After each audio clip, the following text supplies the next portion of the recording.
अस्सलामुअलैकुम students, welcome to अपनी computer class. तो स्टूडेंट, आज की क्लास में हम टॉपिक नंबर 6.4 साइबर अटैक को बहुत ही इजी वे में अंडरस्टैंड करेंगे। तो स्टूडेंट, बहुत इजी टॉपिक है लेकिन इंपॉर्टेंट शॉर्ट क्वेश्चन इसमें से आपके बन सकते हैं। स्टूडेंट, साइबर अटैक हमारे वो अटैम्प्ट्स होती हैं जो अमूमन तौर पर हैकर्स करते हैं ताकि वो आपके सिस्टम को डैमेज कर सकें या आपकी कोई इन्फॉर्मेशन चुरा सकें या वो आपकी सिस्टम में मौजूद इन्फॉर्मेशन में किसी किस्म की खराबी कर सकें।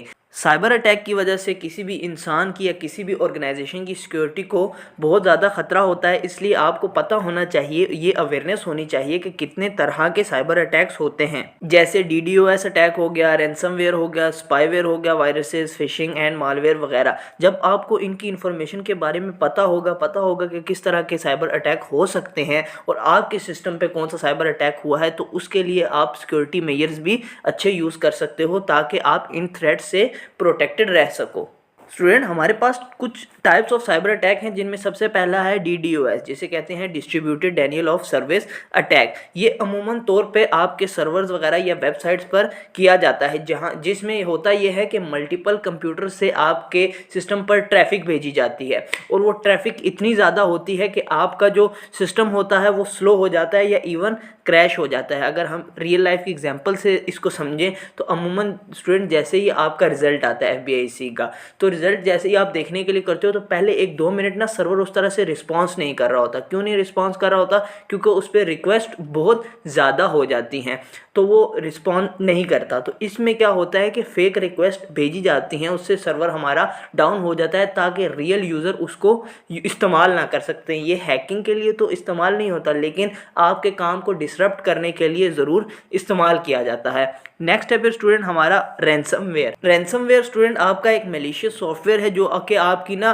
फाइल्स को इंक्रिप्ट कर देता है। जब भी आपका डाटा इंक्रिप्ट हो जाता है तो जब तक कोई आपको डिक्रिप्ट नहीं करके देगा तो आप उसको अंडरस्टैंड नहीं कर सकेंगे। तो अमूमन तौर पर हैकर इसका इस्तेमाल करते हैं, वो आपके जो डाटा होता है उसको इंक्रिप्ट कर देते हैं। अब जो बंदा इंक्रिप्ट करता है, डिक्रिप्शन की भी उसी के पास होती है, तो फिर आपसे ना वो रैंसम अमाउंट मांगते हैं कि आप हमें इतनी पेमेंट करें तो हम आपका जो डाटा है वो आपको सही कर देंगे। नेक्स्ट है स्टूडेंट फिर हमारे स्पाईवेयर हमारे ऐसे सॉफ्टवेयर्स हैं या ऐसे टूल्स हैं जो सीक्रेट मॉनिटरिंग के लिए यूज़ होते हैं, जासूसी के लिए यूज़ होते हैं। ये आपके की स्ट्रोक्स रिकॉर्ड कर रहे होते हैं, बाज़ औक़ात स्क्रीनशॉट्स ले सकते हैं या आपकी कोई भी पर्सनल इन्फॉर्मेशन चुरा सकते हैं और आपको इस चीज़ के बारे में पता नहीं होता। फिर है स्टूडेंट हमारे वायरसेस आपके ऐसे मैलिशियस प्रोग्राम होते हैं, हार्मफुल प्रोग्राम्स होते हैं जो अपने आप को रेप्लिकेट करते हैं, अपने आप की कॉपीज़ क्रिएट करते हैं और दूसरी फाइल्स और सॉफ्टवेयर के साथ अटैच होते जाते हैं और उन्हें भी इन्फेक्ट करते जाते हैं। इससे क्या होता है, आपका जो सिस्टम होता है वो बहुत ज़्यादा